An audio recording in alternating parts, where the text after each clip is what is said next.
Sí, pero Francisco Rosales, tú eres de este curso, es el nombre del apoderado, del alumno. Se fue, tío. Ni idea. Después le preguntamos a la tía Susana, a lo mejor ella sabe. Tío, capaz puede ser que entra por ahí. ¿Cómo? Puede ser el nombre ¿Cómo? puede ser el nombre de algún apoderado. Sí, pues, por eso. Ahí le preguntamos después a la tía Susana, ella quizás sabe. Bueno, niños, niñas, el tema de hoy es Imperio Romano, ¿ya? Y la asistencia. Bueno, chicos, estamos viendo el Imperio Romano y como les dije, es importante hacer todas estas tareas, aunque sean cortas, aunque sean largas. Esta puntualmente son 96, 97, 98, 99, 4 páginas del libro que hay que leer, no es tanto, y contestar las preguntas de la página 97 y 99. ¿Ya? Tan solo 4 páginas que pueden resolver. Si usted no ha hecho ninguna tarea y quiere empezar por alguna, yo le recomiendo empezar por esta tarea porque es la más corta que hemos hecho hasta el momento. No porque sea la materia menos importante, sino que a sugerencia de apoderados y de alumnos, hice también que esta semana fuera un poquitito más descansada, un poquitito más relajada en torno a las tareas. Pero eso no significa que no vayamos a aprender, así que en esta clase les sugiero estar muy atentos porque vamos a decir algunas cositas que pueden resultar interesantes.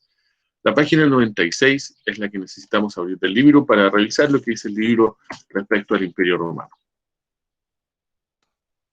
La página 95, página 96, parte con un texto sobre el Imperio Romano que quiere contestar la pregunta que ¿qué significó para Roma la instauración del imperio como nuevo tipo de gobierno? La figura acá importante es Julio César, ¿ya? Es el último de los gobernantes de la República y es el primero que es considerado no emperador, pero iniciador de lo que es el Imperio Romano. El Imperio Romano es una etapa de Roma, no es toda Roma como se podría pensar, ¿ya? Revisemos un poco de qué estamos hablando. En la página anterior, en la página 94, nos explica que la República Romana, antes del Imperio, tuvo una gran expansión, ¿ya? Y ahí podemos ver un mapa en la página 94. Voy a presentar la pantalla porque yo sé que no todos tienen el libro y algunos no lo tienen a mano.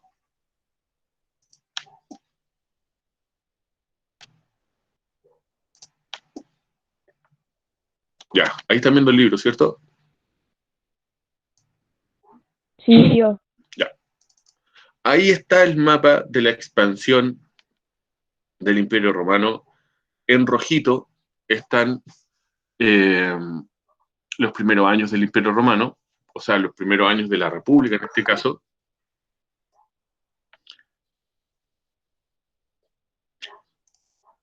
Luego, en un color más claro, en un naranjo, están las conquistas del siglo II antes de Cristo, y en un color mucho más claro están las conquistas del año 1 antes de Cristo. Si se dan cuenta, eh, los romanos primero conquistaron la península itálica. Dijimos que en un comienzo Roma se ubicaba solamente acá en el centro de la península. Sin embargo, las primeras conquistas que ellos tuvieron expandieron la República Romana hacia el sur de Roma, en lo que era Grecia antes. Esta parte que estoy apuntando con el mouse es la Magna Grecia y pertenecía a los reinos griegos, ¿ya? No a los reinos griegos, sino que a los dominios griegos, al igual que esta isla que se llama Sicilia.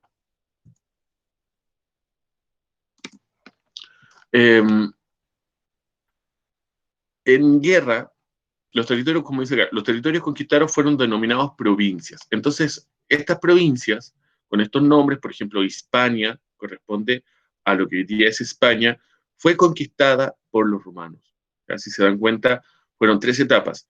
Una primera etapa, conquistaron la costa; una segunda etapa, conquistaron los valles centrales; y una tercera etapa, conquistaron las montañas que están en el norte de eh, España. ¿Y hoy por qué le cambiaron? ¿Cómo? Porque le cambiaron el... De España a España Sí.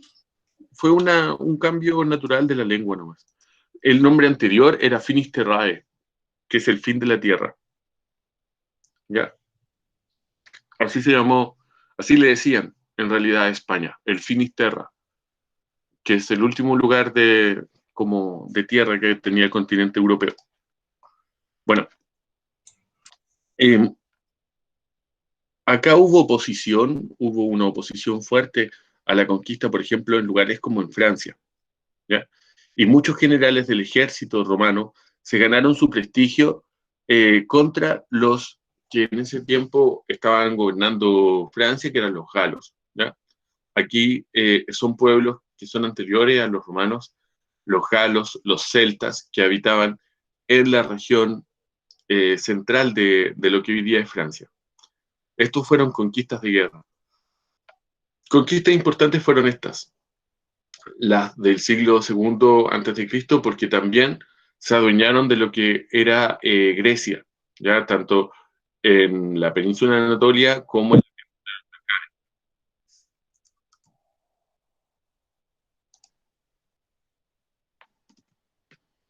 en... Bueno, ¿qué es lo que buscaban ellos? Buscaban aumentar sus tierras, los patricios buscaban aumentar su patrimonio, como dijimos, buscaban esclavos, ¿ya? Y generaron todo un sistema económico y político cuyo centro era Roma.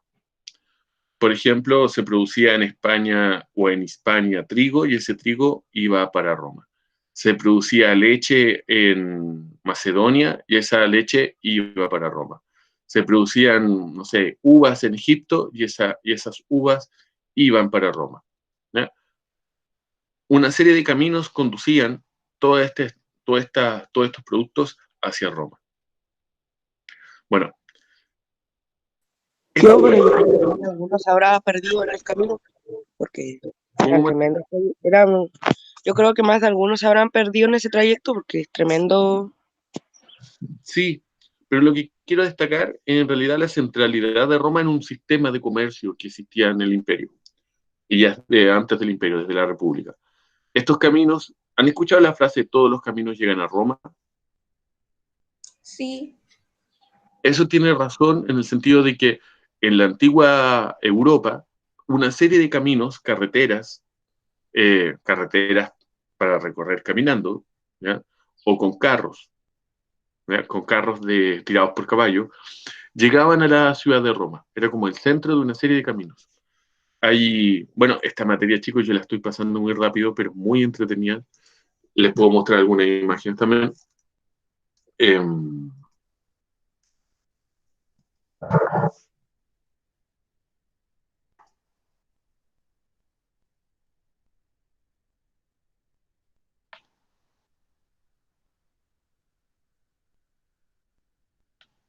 les voy a mostrar esta bien.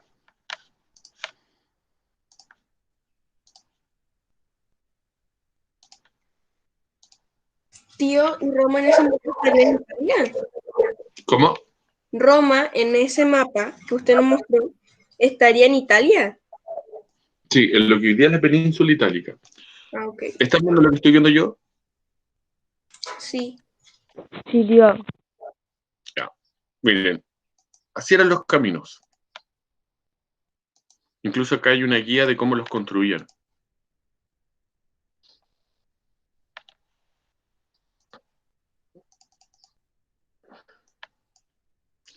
Ahí está. Por ejemplo, tenían un sistema de pilotes de madera, luego había un relleno y después finalmente una capa superior con piedra y losa, ¿ya? Y todo esto rodeado con ladrillos.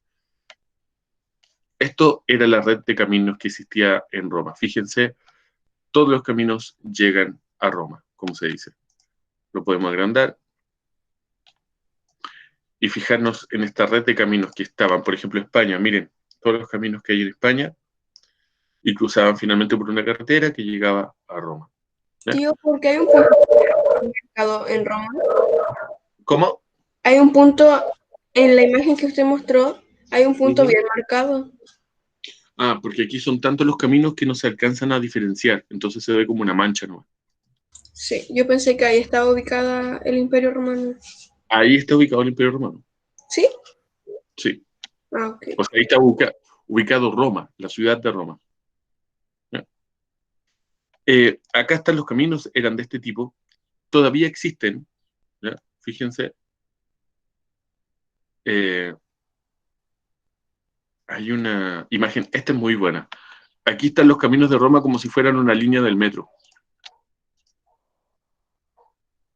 Entonces, está bueno porque también muestra los nombres de las ciudades.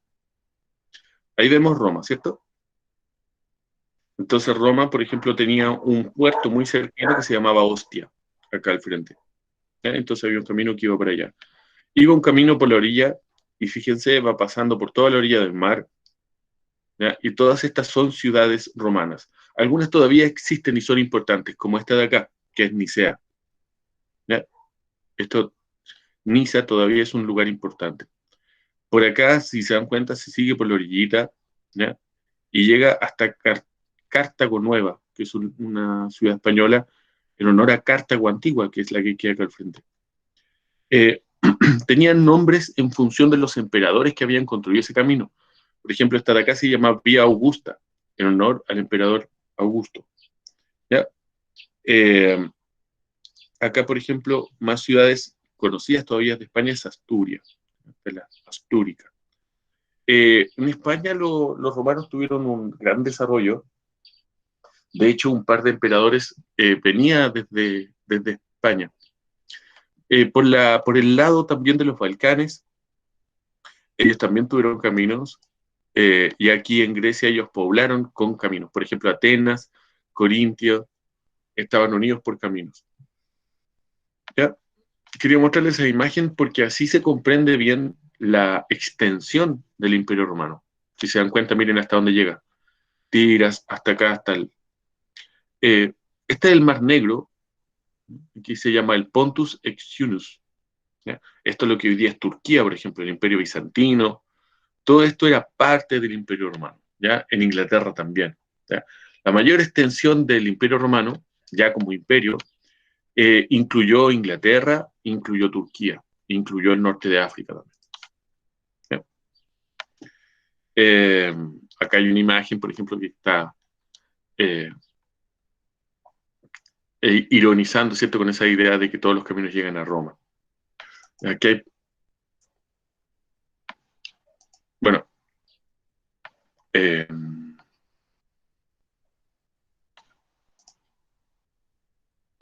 acá, por ejemplo, hay un mapa de la extensión del Imperio Romano con los nombres de sus provincias.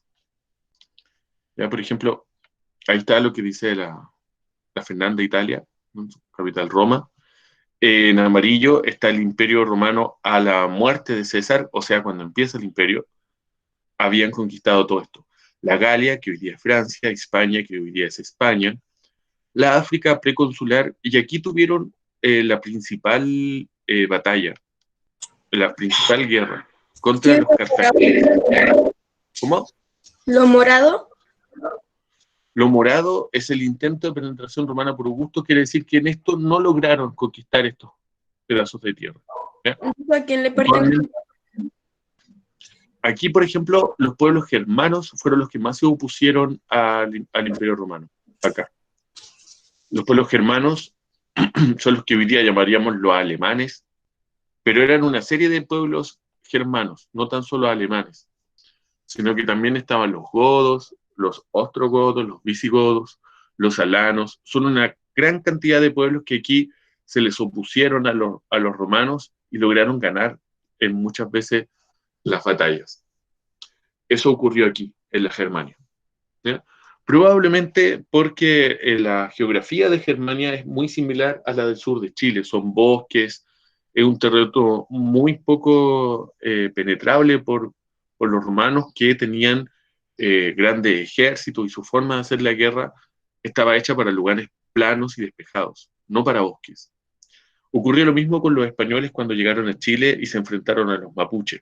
También los bosques del sur de Chile hicieron que los mapuches tuvieran una ventaja en ese sentido. Aquí ocurrió lo mismo con los germanos y los romanos. Bueno, aquí están los nombres de las ciudades. Acá la frontera entre el Imperio Romano y Germania era este río de acá, que es el Danubio. ¿Ya? Este es el río Danubio, que dibuja una línea, nace como por acá, este lugar se llama la Selva Negra, y acá el río Danubio llega finalmente al Mar Negro. Y esta fue la frontera durante mucho tiempo entre los germanos y los romanos. Dacia era el territorio como que habían logrado conquistar los romanos al otro lado del río Danubio. Con las líneas, ¿cierto?, que están mostrando acá, están los límites de las provincias. Aquitania, por ejemplo, era una provincia que quedaba en la Galia. ¿Ya? Bélgica, por ejemplo, que hasta hoy día es un país distinto, también era una provincia romana.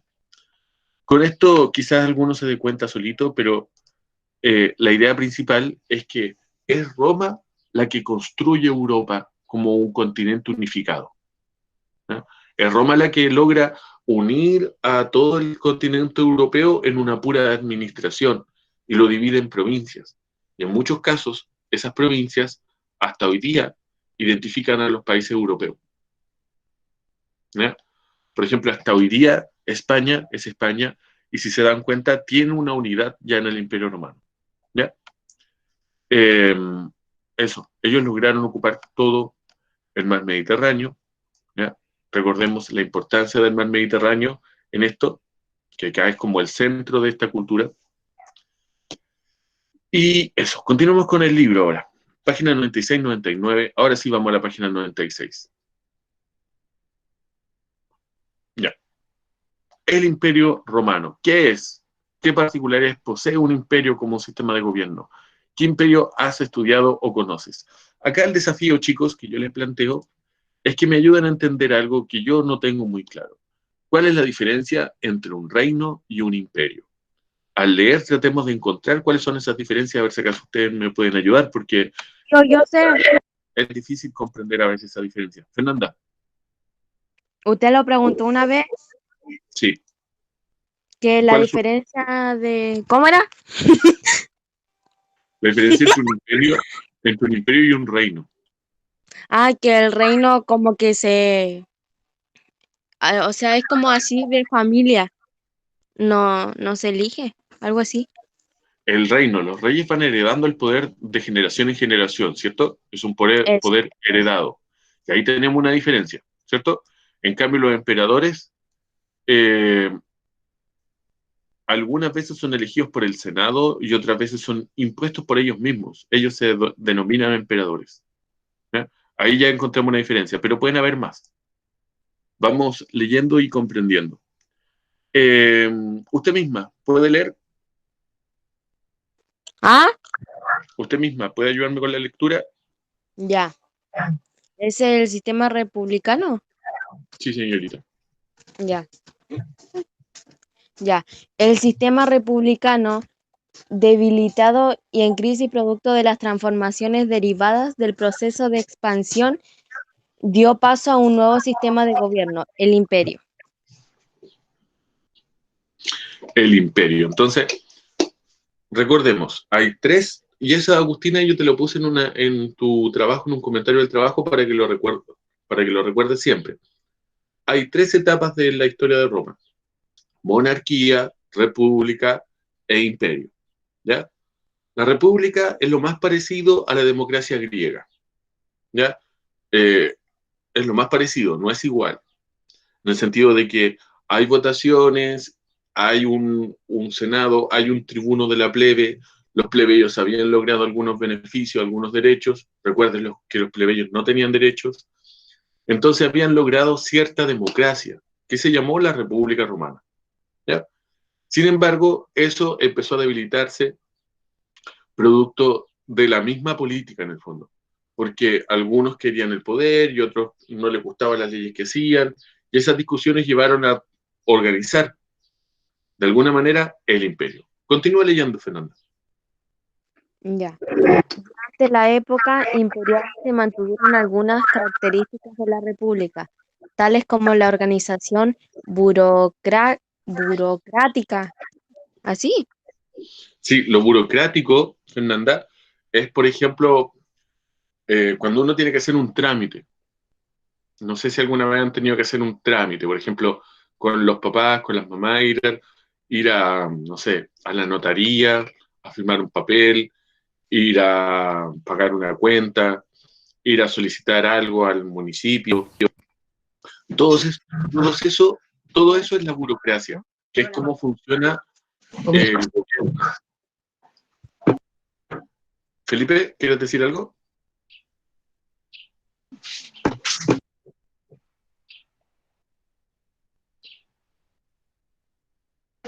Perdón, profe, volví a tocar el botón sin querer.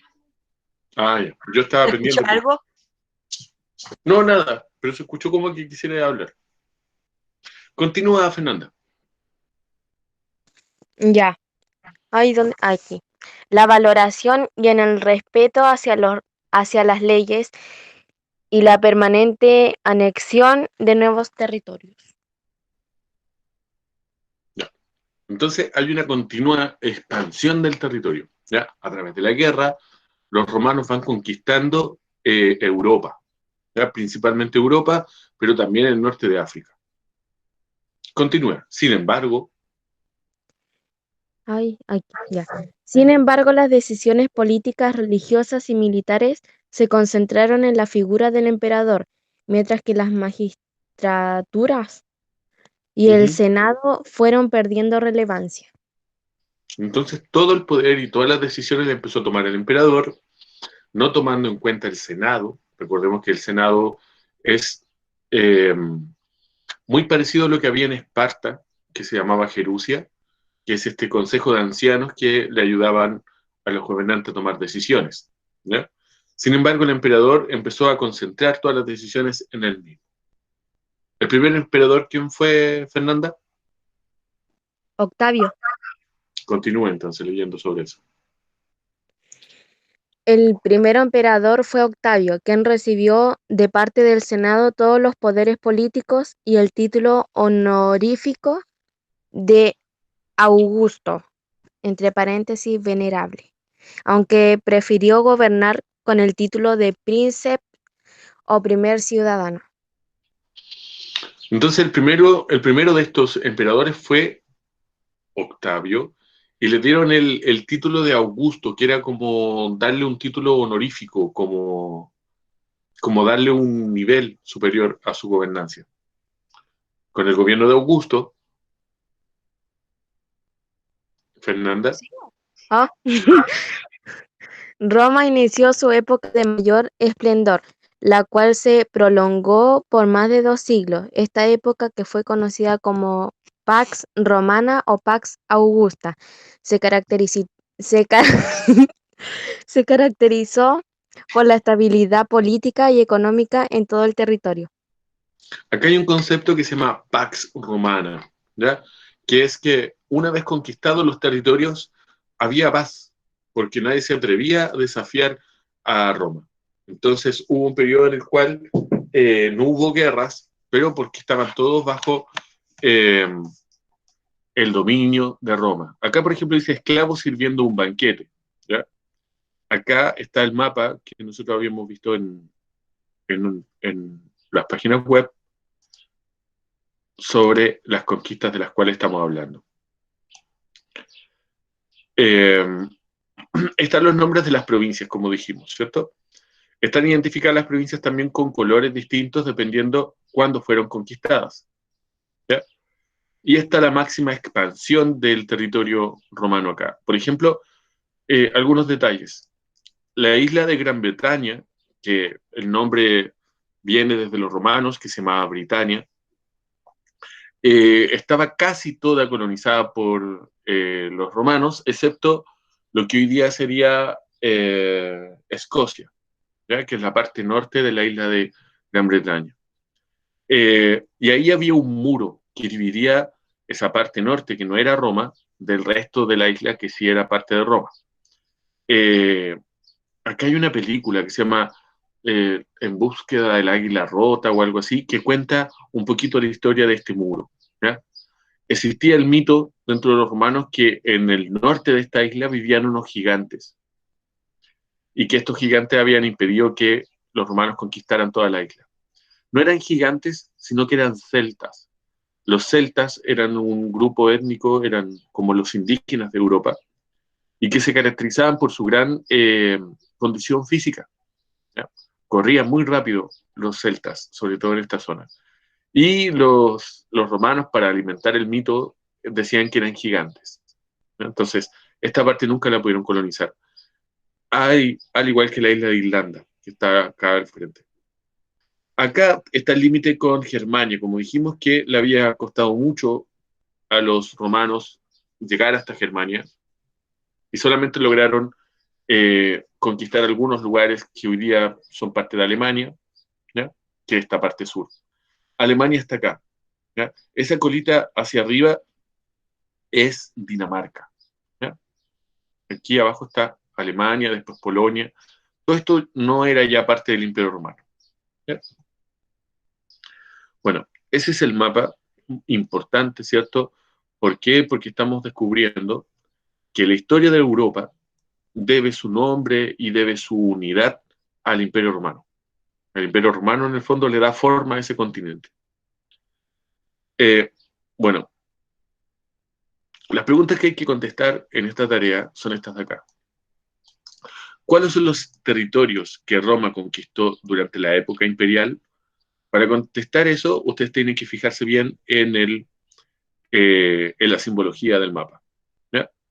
Límite máximo del imperio en la época de Trajano. Límite de las provincias en tiempos de Trajano. Esos son nombres de emperadores. El emperador Trajano. ¿Ya? Acá está Augusto, ¿cierto? Que dijimos que era el primer emperador, pero las conquistas de César, César ya no es emperador. O sea, los colores rosado, verde y morado corresponden a las conquistas anteriores al imperio. Los colores amarillo y naranjo corresponden a las conquistas después del imperio. Entonces, frente a la pregunta, ¿cuáles son los territorios que Roma conquistó durante la época imperial? Ustedes tendrían que identificar los que tienen el color amarillo y naranjo. ¿Ya? Por nombrar alguno, por ejemplo, acá tenemos a Armenia. ¿Ya? Dos. ¿Cómo? Entraría Britania. Sí, eso. Britania tiene color naranjo, sí, fue conquistada por el emperador Trajano. ¿Ya? Entonces entraría esa, ¿cierto? Sí, fue el emperador Trajano, entonces parte de la época imperial. ¿Qué efecto tuvo para los pueblos conquistados el dominio romano? Entonces, ¿qué hay que leer? ¿Ya? Estos textos de acá. Saqueadores del mundo, cuando les faltan tierras para su sistemático pillaje, dirigen sus ojos escrutadores al mar. Si el enemigo es rico, se muestran codiciosos, si es pobre, despóticos. Ni el oriente ni el occidente han conseguido saciarlos. Son los únicos que codician con igual ansia las riquezas y la pobreza. A robar, asesinar y asaltar llaman con falso nombre imperio, y paz a sembrar desolación. Eso lo dijo un historiador y político romano, ¿ya? Que está hablando del efecto que provocan los romanos en Europa. ¿Ya? Todo esto que dice acá. Entonces aquí ya podemos empezar a contestar qué efectos tuvo para los pueblos conquistados el dominio romano. Y dice ejemplificar, entonces tienen que tratar de buscar en qué parte, ¿ya?, de estos textos ustedes pueden sacar algo que les ayude a ejemplificar esta respuesta. ¿Qué efectos tuvo para Roma su expansión? ¿Ya? Vencer a un pueblo enemigo no implicaba necesariamente su destrucción. Casi siempre la victoria se traducía en la firma de un tratado o alianza, naturalmente favorable para Roma. Entonces, ¿qué efectos tuvo para Roma su expansión? Veamos. Una de las razones de extraordinario éxito de Roma en todo el mundo radicaba en la sabiduría con que se supo extender los conquistados, extenderse. Los conquistados acaban sintiéndose romanos, hablando y pensando como romanos. Roma establecía en los pueblos conquistados colonias de veteranos que se mezclaban con los indígenas. Concedían la ciudadanía romana a gente que vivía a miles de kilómetros de la urbe. O sea, eran capaces los romanos de integrar a los pueblos conquistados. Esa es la diferencia. Los hacían romanos, les enseñaban la lengua, les compartían su cultura y también les daban algunos derechos. ¿Ya? Algunos derechos. En el sistema imperial, ¿qué lugar ocupó el emperador? ¿Qué cambios experimentó su figura y su poder durante el periodo imperial? A lo largo de los siglos que duró el Imperio Romano, la ideología del poder imperial no se mantuvo invariable. De ahí que se hayan distinguido dos periodos, el Alto Imperio y el Bajo Imperio, en el que la filosofía política es la monarquía militar. El soberano ejerce el poder con total autonomía y con el apoyo del ejército. El ejército fue fundamental entonces en Roma. Eso es lo que tiene que ver con la página 97, chicos. ¿Ya? Después yo les digo romanización y cultura romana. O sea, este efecto de que los romanos conquistaban los lugares y los hacían también parte del imperio. Bueno, acá se destacan palabras como forma de vida y cultura, la romanización, la integración, la unidad política y económica y cultural que significaba este territorio llamado Roma.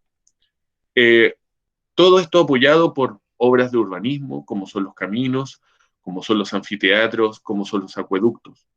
Los acueductos, estas imágenes de acá muestran, aquí se llevaba agua, chicos, chicas, de una fuente, por ejemplo. Imaginen que acá se funda un pueblo en Loncotoro, un pueblo romano, y los romanos eran capaces de llevar agua del lago Yanquihue hasta Loncotoro, a través de estas estructuras que se llaman acueductos.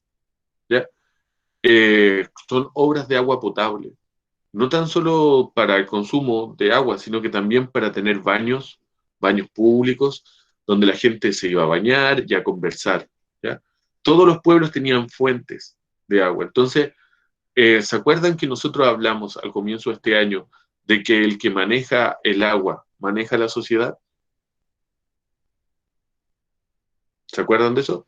Lo vimos con los egipcios, lo vimos con distintos pueblos, con los incas, por ejemplo.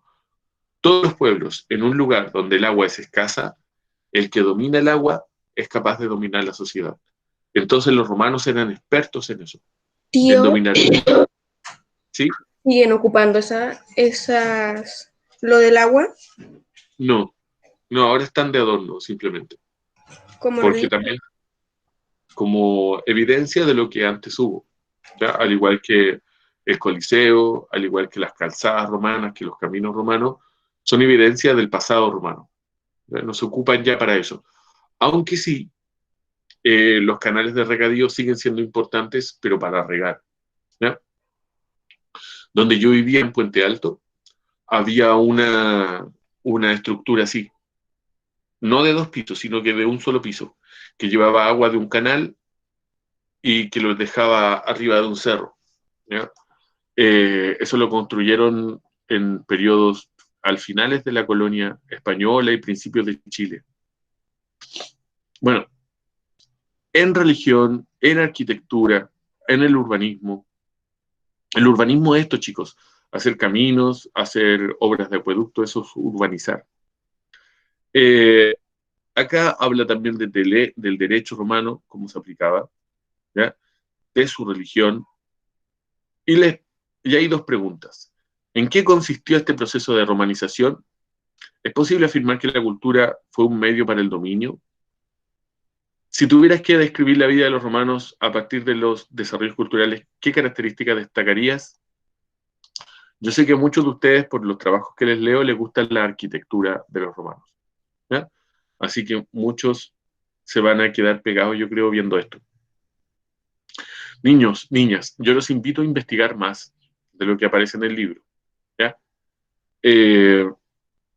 Vamos a tener más clases de Roma para profundizar algunos aspectos, pero por el momento, para que se pongan al día, solamente estas dos tareas, estas 4 páginas, léanlas por favor en profundidad para que puedan entender bien. ¿Ya?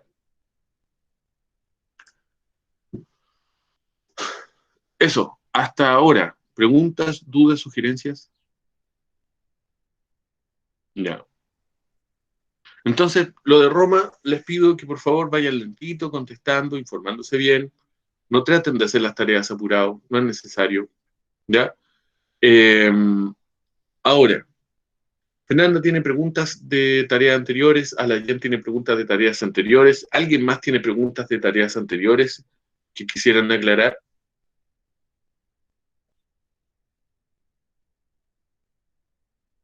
Este es el momento para aclarar dudas, chicos, que pueden haber quedado en tareas y en contenido anteriores. Tío, yo. Empecemos Fernanda, después Alain. ¿Vale, Alain? Dale, Fernanda. Ya. Es la de la cuarta semana de la cultura de los griegos sobre las fuentes. ¿Ya?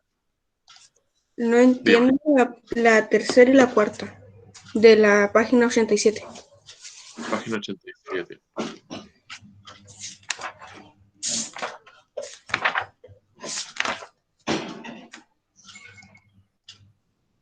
Ya. La tercera y la cuarta de la página 87. ¿Eso? Sí. O sea, la D y la C y la D. La C y la D. Según esta fuente y tus conocimientos, ¿cuáles eran las principales características de la democracia ateniense? ¿Esa? Sí. Sí, esa. Y considerando lo estudiado en esta lección y sus conocimientos, ¿cuáles son las principales diferencias entre la democracia ateniense y la democracia actual? Tío, Dígame. ¿qué página? 87. Estamos revisando tareas anteriores que quizás a ustedes les pueda ayudar también. Bueno. Yo creo que los pensamientos. ¿Cómo? Los pensamientos, porque antes era como un pensamiento distinto al de ahora, a la democracia de ahora. Pero empecemos en la C. Sí. Dice, ¿cuáles eran las principales características de la democracia ateniense? Según este texto de acá. Leamos el texto.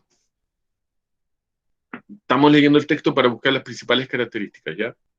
Dice, les voy a presentar de nuevo la pantalla para que los que no tienen el libro puedan leer.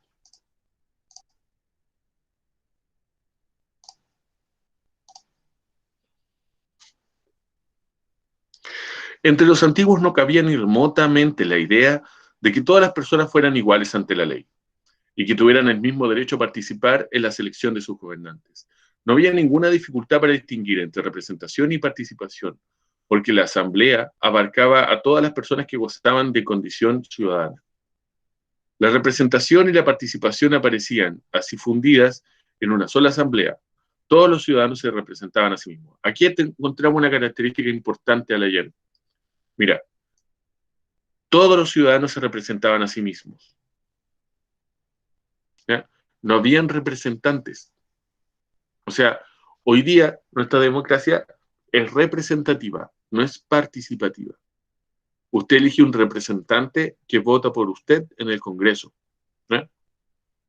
Entonces, existen diputados, senadores, presidentes que son elegidos para representarnos. En cambio, acá lo que estamos leyendo de la democracia griega es que los ciudadanos, cada uno se representaba a sí mismo. Entonces, todos participaban. ¿Ya? Para que la democracia se haya convertido en un régimen de igualdad y de libertad para todos los seres humanos, sin distinción de clase social, raza o sexo, hubo que recorrer prácticamente toda la historia hasta ya bien entrado el siglo en el que ahora vivimos. El último obstáculo ideológico hacia la ampliación universal de la democracia como patrimonio común se rompió apenas hace unos años, cuando las mujeres ganaron finalmente el derecho a votar y ser votadas. Entonces, las características de la democracia ateniense son la representación y participación de todos los ciudadanos por sí mismos, ¿ya? Que es una democracia participativa, esa es la principal característica, ¿ya? A diferencia de nuestra democracia que es representativa. Entonces, ¿cuáles son las principales diferencias entre la democracia ateniense y la democracia actual? Dos. Nuestra democracia actual no es participativa, es representativa. Uno elige representantes, uno no va a votar las leyes. ¿No? Yo, el pensamiento, ya que yo antiguamente era como más machista, por decirlo así. Y la segunda característica es que no todas las personas participaban en la política en Grecia, sino que los hombres de cierta edad, ¿cierto? Con ciertas características.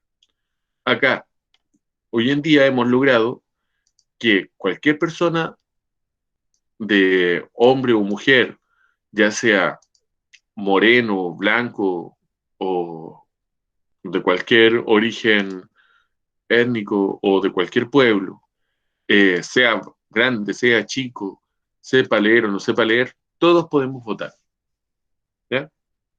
Excepto los menores de 18 años, ¿cierto? ¿Mm? Que no es tan normal eso. Hay gente que dice, no, si los niños está bien que no voten. En Ecuador, en Paraguay, en Argentina, los niños votan en algunos países desde los 16 años y en otros países desde los 14 años. Entonces, eso que no voten los niños tampoco hay que normalizarlo. A lo mejor 15 años, 16 años, 17 años sería una buena idea, porque ustedes si cometen un delito a los 14 años y un día, bueno, tienen un castigo. Sin embargo, ustedes nunca participaron en votar esa ley, entonces medio contradictorio ese tema. Y hoy en día también, porque es polémico también hablarlo. Bueno, contestada su pregunta de la C y la D. Bien, a la Yen. Pero como que tampoco sería bueno porque los jóvenes no saben tanto de política. Tendrían que enseñarle desde chiquititos cómo se funciona la política. Sí, pero yo estoy seguro que muchos de ustedes saben mucho más de política que muchos adultos. Sí. ¿Cierto? Bueno, pero es un tema a discutir, Matías Espinosa. Porque, por ejemplo, hoy en día, el domingo hay un plebiscito. Ustedes saben, ¿cierto? Para votar si acaso queremos o no queremos una nueva constitución. Y resulta que los que iniciaron las protestas que terminaron con esto del plebiscito, eran todos menores de edad. Y ninguno de ellos va a poder votar en algo que ellos mismos iniciaron. Entonces, la ciudadanía es un tema complejo y cada vez se expande la ciudadanía. Al principio era normal que las mujeres no votaran. Nadie reclamaba eso, que las mujeres no votaran. Sin embargo, dejó de ser normal. La gente lo empezó a cuestionar. Y así pasa con todas las cosas. En un momento la gente dice, ¿y por qué esto? Si no es normal que sea así. ¿Ya? Las otras personas que no pueden votar son las personas que están en la cárcel, y las otras personas que no pueden votar son los que son declarados locos, ¿no? En palabras simples, ¿no? Y los niños. Son los tres ciudadanos que hoy en día no pueden votar. Y nadie habla también los enfermos, porque cuando uno está enfermo en un hospital, nadie le lleva así como, ya, vote, señor. No, usted está enfermo y no puede votar porque está enfermo. Yo lo digo esto porque la última elección que hubo yo estaba enfermo, pues yo estaba en el hospital. Estaba acá en el hospital de Puerto Montt, ustedes saben, tuve un periodo donde estuve mal de salud. Y no voté. Y no tuve derecho a votar. ¿Por qué? Porque estaba enfermo. Entonces, la idea es que la democracia llegue a todos lados y que todos participemos.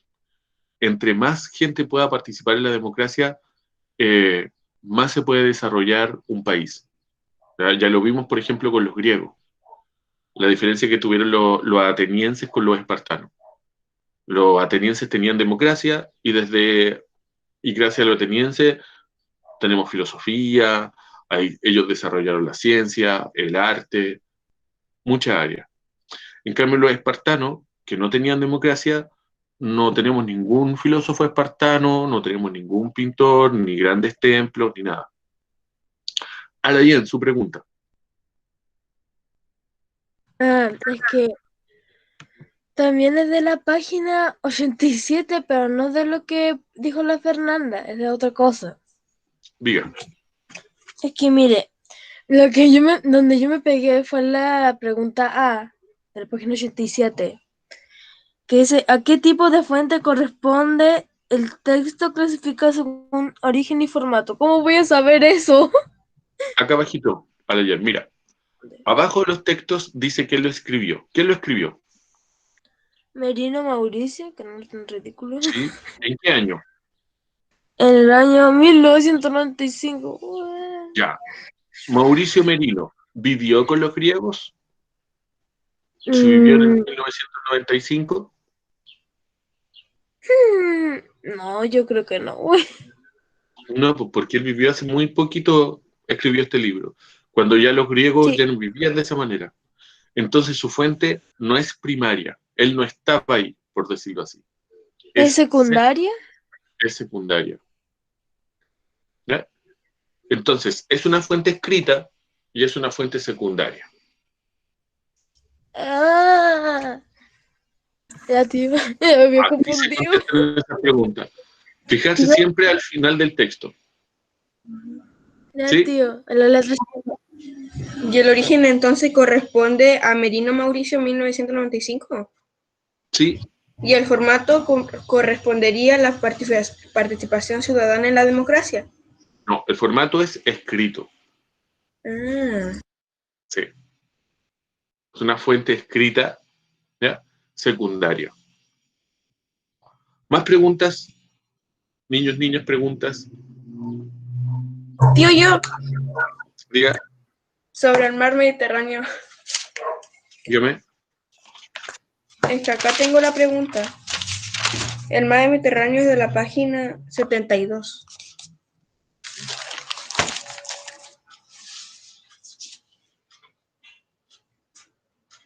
De la página 73. ¿Ya? Dígame. Ahí, en la pregunta número 1, porque pregunta qué fenómeno histórico es representado en el mapa, el mar Mediterráneo.